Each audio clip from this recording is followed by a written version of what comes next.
Former Best Buy chairman and CEO Hubert Joly. He joined Best Buy back in 2012 and helped turn that company around when many thought the retailer was nearing its end. He's also author of the new book, The Heart of Business: Leadership Principles for the Next Era of Capitalism. Welcome back, Hubert. It's great to see you. Good to see you, Sarah. I actually wanted to start with the moves in today's market because retail had a good day. Gap went up 10%. Ralph Lauren. Some of these stocks have seen huge bursts as the economy reopens. How do you think about who the winners and losers are going to be in this next wave of the economic strength as we come out of the pandemic? Yeah, I think we're going to continue to see a difference between winners and losers. And one of the things I've learned during the delightfully surprising turnaround and resurgence of Best Buy is that it takes several ingredients. And it's a philosophy where you put a noble purpose as the North Star of the business. What are you going to do that's uniquely good for the world and for customers? Then putting people at the center. Sometimes in a turnaround, people say, cut, right? That's what I was told. Close stores, lay off people. No, we learned from the frontliners, and we created an environment where 100,000 people plus, could unleash their human magic, as I call it. And it's the idea of, increasingly, and I see that at Ralph Lauren when I'm on the board, you have to embrace all stakeholders, right? The world used to be just about business. Now we have to look at the environment. We have to look at the community. We have to look at societal issues. And then the key is you treat profit as an outcome, not the goal. And that philosophy is what, I know it's worked at Best Buy. Our share price went from a low of $11 to now more than $110, so 10x in 9 years. And I think it's by focusing on purpose and people that you can get these great outcomes.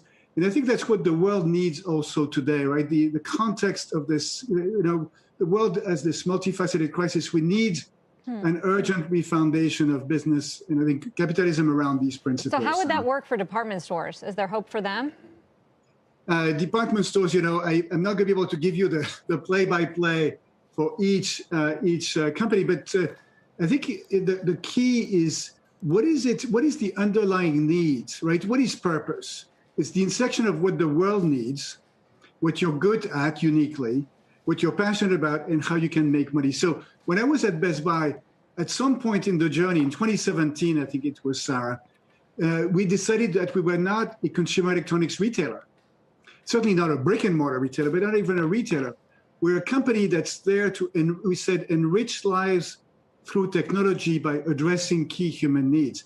And that's a game changer because it's very inspiring for employees. Imagine for a second that when I walked in back in 2012, I told the employees the key thing we're going to do is we're going to double the earnings per share or double or triple the share price. That's not inspiring.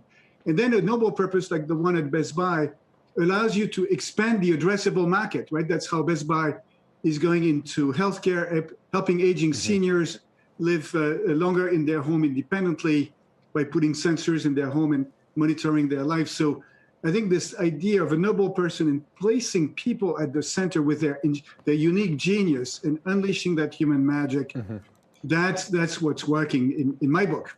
And you mentioned, Hubert, the share price levels from when you started to when you finished, up about 260% from 2012 to 2020, which for what had been a bricks and mortar retailer was obviously a fabulous return when many others declined. That said, when you snapshot over the same period of time the returns of some of your other rivals, Amazon or Netflix in the broad space in which you operate on, do you look at that and kind of think, God, this is so frustrating to see such a Goliath created when, sure, we were relative winners, but not to the multiples that they were?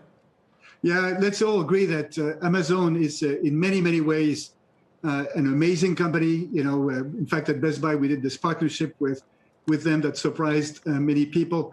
I don't see the game as a winner-take-all or a zero-sum game. In fact, one of the things I told our investors when I was CEO is that it's clear that Amazon is gaining. Best Buy is gaining too. And there's room for more than two types of formats. The key is to focus on what you're going to be uniquely positioned to do.